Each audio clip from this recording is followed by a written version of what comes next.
From সিরিজের 4th সিজনটা এখন রানিং চলছে। এরই মধ্যে 5টা এপিসোড রিলিজ হয়ে গেছে। আর এই সিজনটা একেবারেই যেন মাথার ওপর দিয়ে যাচ্ছে।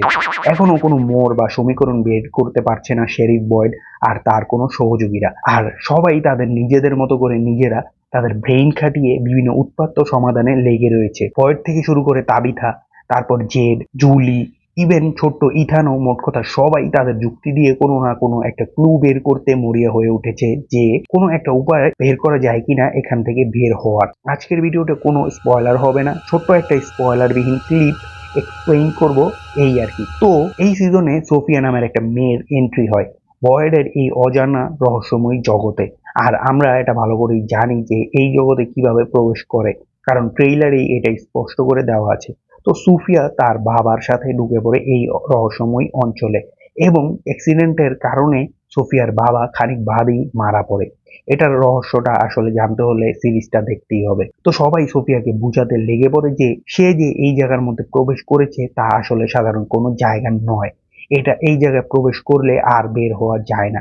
আর কেনি সোফিয়াকে তার বাবার মৃত্যুর সান্ত্বনা আর তাকে এইখানে সেটেলের দায়িত্ব পালন করতে ব্যস্ত হয়ে পড়ে। আর কেনি সহ সবাই এও বুঝতে পারে যে সোফিয়া একজন ধার্মিক বোকাশোকা সহজ সরল টিনেজ গার্ল। সবসময় সোফিয়া বিভিন্ন সূরা বা আয়াত পাঠ করে থাকে তাদের খ্রিস্টান ধর্মের অনুযায়ী আর কি। আর এটার দেখে সবাই একটু গসিপও করে যে এই যুগে এসে এমন ধার্মিক মেয়েও আছে নাকি। তো যাই হোক, সোফিয়া সারার সাথে থাকার কথা বলে কেনিকে। কেনি যখন সোফিয়াকে কোনো বাড়িতে সেটেলের কথা চিন্তা ভাবনা করছিল তখন। আর সারা যেহেতু একা থাকে আর তার একটা পাস্টও আছে তা জানা সত্ত্বেও সোফিয়া তার সাথেই থাকার ডিসিশন নেয়। আর সারাও এতে কোনো আপত্তি জানায় না। তো ঘটনাটি হয় সারা ডাইনারে প্রবেশ করে।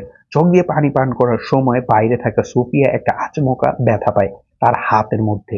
তারপর লোকাল ডগ ক্রিস্টি আর ম্যারিয়াল তাকে নিয়ে যায় তার রুমে প্রাথমিক চিকিৎসা দিতে। ওই সময় সোফিয়াকে ক্রিস্টি আর ম্যারিয়াল একটু সান্ত্বনা দেওয়ার চেষ্টা করে, কিন্তু ধার্মিক সোফিয়া বলে এটা আসলে গডের একটা পরীক্ষা, মানে সে এই ব্যাপারে নিজেকে নিজে বুঝ দিয়ে ফেলেছে। সে আরো বলে আমরা যে এই জায়গায় আটকে আছি এটা অবশ্যই গডের একটা পরীক্ষা। তখন সে ইব্রাহিম আলাইহিস সালাম এর কোরবানির প্রসঙ্গটা নিয়ে বলে। সে বলে যে গড ইব্রাহিম আলাইহিস সালামকে তার প্রিয় জিনিসকে স্যাক্রিফাইস করতে অর্ডার দেয়। আর যখন ইব্রাহিম আলাইহিস সালাম তার প্রিয় জিনিস তার ছেলেকে স্যাক্রিফাইস করতে তার গলার মধ্যে ছুরি চালায়, তখন গড ইব্রাহিম আলাইহিস সালাম এর পরিবর্তে একটা ভেড়া তার মধ্যে দিয়ে দেয়। গড এটা চায়নি যে ইব্রাহিম আলাইহিস সালাম তার ছেলেকে স্যাক্রিফাইস করুক। গড শুধু এটা দেখতে চেয়েছিলেন যে ইব্রাহিম আলাইহিস সালাম তার প্রতি কতটা অনুগত। খ্রিস্টান ধর্মের বাইবেলে দেয়া আছে ভেড়া কোরবানির কথা, আর আমাদের কোরআনে দেওয়া আছে দুম্বা কোরবানির কথা। যাই হোক, ইব্রাহিম আলাইহিস সালাম এর কোরবানির এই ঘটনাটি এই সিজনে দেখতে পেরে হালকা সারপ্রাইজ হই, তাই শেয়ার করা।